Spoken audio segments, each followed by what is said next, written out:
অভিনন্দন। আপুনি নাইবা আপোনাৰ পৰিয়ালৰ কোনো এজন সদস্যই উচ্চতৰ মাধ্যমিক পৰীক্ষাত উত্তীৰ্ণ হৈছে নেকি? যদি আপুনি নাইবা আপোনাৰ পৰিয়ালৰ কোনো এজন সদস্যই উচ্চতৰ মাধ্যমিক পৰীক্ষাত উত্তীৰ্ণ হৈছে, তেন্তে তেওঁৰ জীৱনৰ আৰম্ভণিহে হৈছে।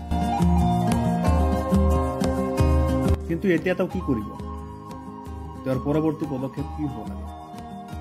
এই ভিডিঅ'টোত আমি আপোনাক কিছুমান গুৰুত্বপূৰ্ণ আৰু সঁচা পৰামৰ্শ দিম, যি আপোনাৰ আগন্তুক বছৰবোৰক দিশ দিব পাৰে। প্ৰথমে দীঘলকৈ উশাহ এটা লৈ নিজকে সুধিব, মই কি কৰি ভাল পাওঁ? মই কোনো বিশেষ ক্ষেত্ৰলৈ যাব বিচাৰোঁ নেকি? যেনে বিজ্ঞান, বাণিজ্য, কলা নে দক্ষতা ভিত্তিক কাম?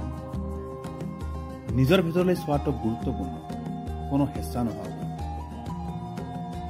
আপোনাৰ পাঠ্যক্ৰমে আপোনাৰ জীৱনৰ দিশ নিৰ্ধাৰণ কৰিব পাৰে। গতিকে পাঠ্যক্ৰম বাছি লোৱাৰ আগতে আপোনাৰ গৱেষণা কৰা উচিত। কলেজ পাঠ্যক্ৰমৰ বিষয়বস্তু, চাকৰিৰ বিকল্প আৰু আপোনাৰ আগ্ৰহৰ বিষয়ে বিবেচনা কৰক। কেৱল ট্ৰেণ্ডিঙত থকা বিষয়বস্তুক অনুসৰণ নকৰিব, আপোনাৰ আৱেগক অনুসৰণ কৰক। আজিকালি কেৱল ডিগ্ৰীটোৱে যথেষ্ট নহয়। আপোনাৰ ক্ষেত্ৰখনত যিয়েই নহওক কিয়, ৰাজহুৱা ভাষণ, কম্পিউটাৰ দক্ষতা, যোগাযোগ বা যিকোনো কাৰিকৰী দক্ষতা, সেইবোৰ শিকিবলৈ আৰম্ভ কৰক। ই আপোনাক আনৰ পৰা পৃথক কৰি তুলিব। উচ্চ মাধ্যমিক পৰীক্ষাৰ পিছত বহুতো পথ থাকে আৰু কিছুমান বিভ্ৰান্তিৰ সৃষ্টি হয়। কিন্তু এটা কথা মনত ৰাখিব, প্ৰতিজন ব্যক্তিৰ যাত্ৰা বেলেগ বেলেগ।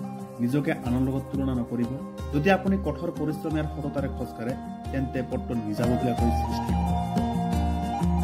গতিকে বন্ধু বান্ধৱীসকল, এইবোৰ আছিল কিছুমান জানিবলগীয়া কথা, যি আপোনাক উচ্চ মাধ্যমিক শিক্ষাৰ পিছত সঠিক সিদ্ধান্ত লোৱাত সহায় কৰিব পাৰে।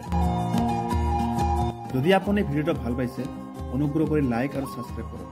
আৰু হয়, মন্তব্য কৰি আমাক জনাই দিয়ক আপুনি কোনটো ক্ষেত্ৰত যাব বিচাৰে।